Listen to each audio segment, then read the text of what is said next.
Moi! Mä olen Henkisen kasvun Kajon toinen perustaja, ammattiastrologi Mili Haltsonen. Ja tänään me katsotaan, että mitä on astrologisesti tiedossa tammikuulta toukokuulle 2024.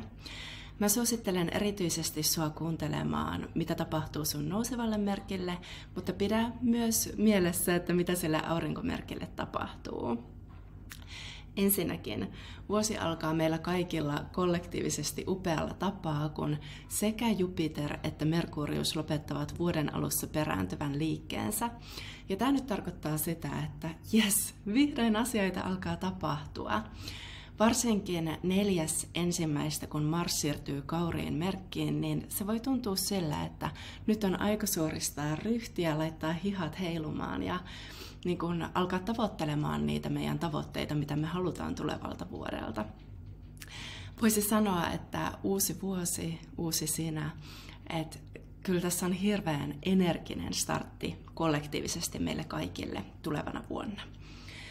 Kuitenkin itselleni mielenkiintoisin tapahtuma, mikä tammikuussa tapahtuu, on Pluton siirtyminen Vesimiehen merkkiin. Eli Pluto siirtyy Vesimiehen 21.1. ja viipyy siellä aina syyskuun 1. päivään saakka, kunnes se peruuttaa takaisin Kauriiseen, mutta sitten 19. marraskuuta se siirtyy lopullisesti Vesimiehen merkkiin ja onkin siellä sitten seuraavat parikymmentä vuotta. No, mitä tämä tarkoittaa? Pluton energia on sellaista, että se tuo kaiken esille, mikä on lakaistu aikanaan maton alle. Se tuo esiin erilaiset epäkohdat ja se vaatii toisinaan asioista luopumista, että parempaa voi tulla tilalle.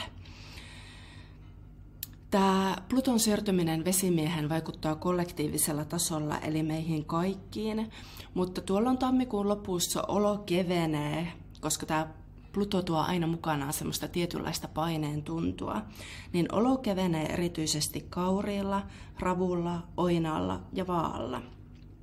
Sen sijaan painetta voi tuntua Vesimiehen, Leijonan, Härän ja Skorpionin harteilla. No sitten helmikuun suosikki mulle itselleni on tämmöinen Saturnus-kasimi, joka tapahtuu 28.2.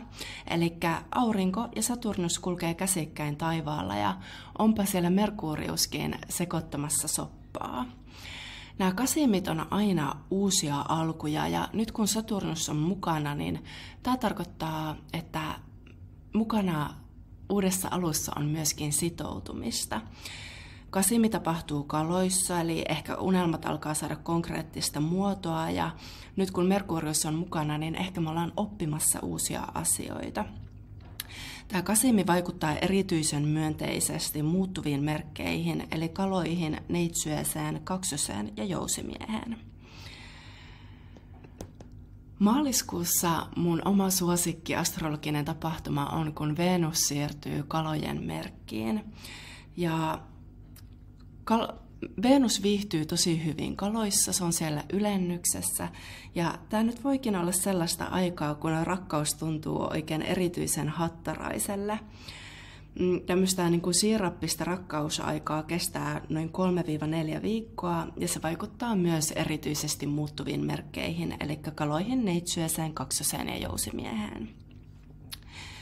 Huhtikuussa sen sijaan meillä alkaa sitten heti Merkuriuksen perääntyminen ja se kestää aina toukokuun puoliväliin saakka.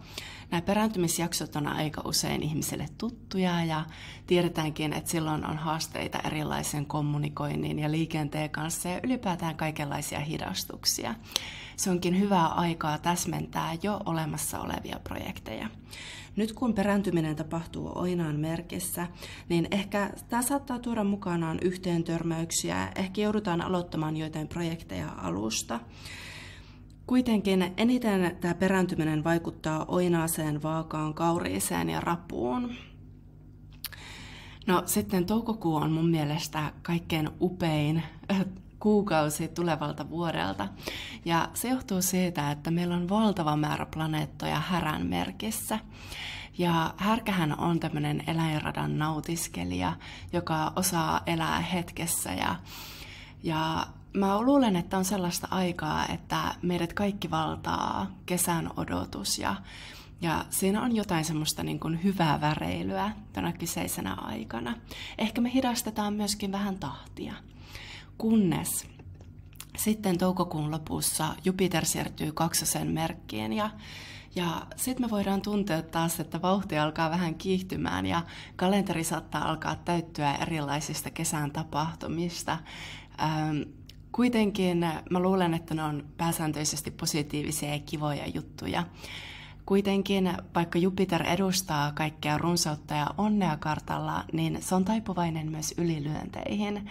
Ja jos kalenteri alkaa näyttää liian kiireelle, niin se näkyy varmasti erityisesti muuttuvilla merkeillä, eli Kaksosella, Jousimiehellä, Neitsyöllä ja Kaloilla.